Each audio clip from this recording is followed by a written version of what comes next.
Felipe Killing com a gente, como em todas as manhãs, falando hoje a respeito da guerra entre Rússia e Ucrânia. A Rússia, inclusive, minimizou, Killing, uma possível reunião com Zelensky, né, entre Putin e Zelensky. Enquanto isso, a Europa continua a se articular, eh, analisando, quem sabe, uma presença militar na Ucrânia em caso de acordo. Os Estados Unidos dizem que não vão mandar soldados. O presidente Donald Trump, a gente está acostumado com o Trump, né, dizer uma coisa num dia e outra coisa no outro dia. Aconteceu também sobre a guerra, né, depois daquela reunião com o Trump, depois com o Zelensky, o Trump, com Putin, né, e depois com o Zelensky, o Trump disse que estava convicto de que o presidente da Rússia partia, sim, para uma tratativa positiva para a paz na Europa. Ontem ele deu uma entrevista à Fox News e falou que já não sabe, que talvez o Putin não queira agora um tratado de paz, um cessar-fogo.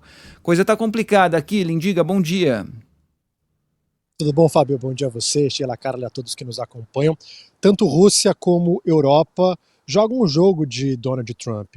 Afagam o ego, afirmam que estão dispostos a fazer concessões, a caminhar numa direção que vai trazer a paz. O Vladimir Putin é muito hábil nisso, né? Então, na sexta-feira, a reunião no Alasca, a gente viu que o Trump estava muito feliz de recebê-lo lá, né? Recebendo como se fosse um ídolo dele, tapete vermelho, aplausos.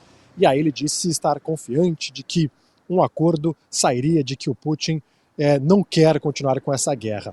Líderes europeus foram à Casa Branca mostrando uma União Europeia, presença de Zelensky ao lado de líderes aqui do Reino Unido, da França, da Alemanha, da Itália, OTAN, Comissão Europeia, também afagando o ego, não fazendo nenhum tipo de declaração que pudesse irritar Donald Trump, porque nenhum dos lados sabe que pode irritar Donald Trump, porque ele é um cara intempestivo e pode mudar a postura dele do dia para a noite. Mas aí, quando as conversas começam a ficar mais sérias, perguntas sobre coisas concretas, tanto a Rússia como líderes europeus acabam dando sinais de que, de fato, um acordo não está tão perto assim de acontecer.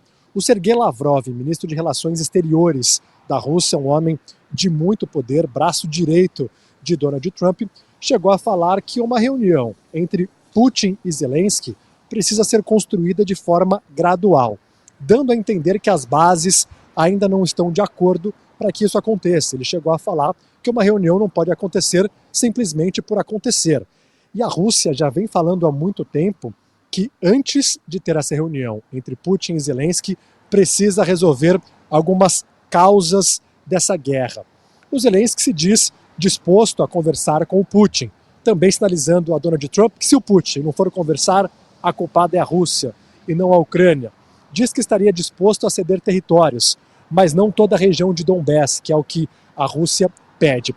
Enquanto isso, líderes europeus estão se articulando.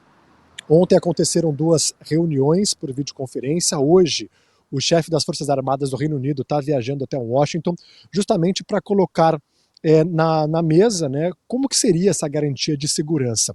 Segundo a Casa Branca, o Putin teria aceitado uma garantia de segurança por parte dos Estados Unidos e Europa. E aí depois, quando se fala que seria uma garantia no estilo artigo 5 da OTAN, em que quando um país é atacado, todos os outros precisam ir em defesa desse país, a Rússia falou, não, a gente não aceita isso, e não aceita também soldados da OTAN em território ucraniano, porque a Europa planeja enviar soldados britânicos, franceses, alemães. Bom, enquanto a Rússia minimiza esse encontro, diplomatas europeus afirmam que ele pode acontecer até o fim do mês e debatem países que poderiam receber essa reunião. A Suíça aparece como um país neutro. Genebra falou que oferecia imunidade a Putin porque tem um mandado de prisão internacional contra o presidente russo. Ele chegou a falar, o Putin, que gostaria de receber Zelensky em Moscou, mas evidentemente essa é uma proposta que Zelensky não pode aceitar. Pode ser uma estratégia da Rússia falando, olha, a gente está disposto a aceitar, só ele vir até aqui. Se não vier, a culpa é dele. Mas também tem se falado em Hungria, Doha, no Catar. Só que antes de debater o país, é preciso de fato entender se o Putin quer mesmo se encontrar com o Zelensky e fazer algum anúncio significativo. Enquanto isso, boa parte da Ucrânia segue sendo bombardeada. Muito bem, quando a coisa parece caminhar para um desfecho positivo, né? São passos atrás dados no dia seguinte. A impressão que dá é que o Putin está pouco se lixando para o que acontece nessas reuniões e para o que falam para ele, né? Vamos ver o que acontece nos próximos dias. Killing, obrigado pelas informações. Bom trabalho para você. Valeu, até mais.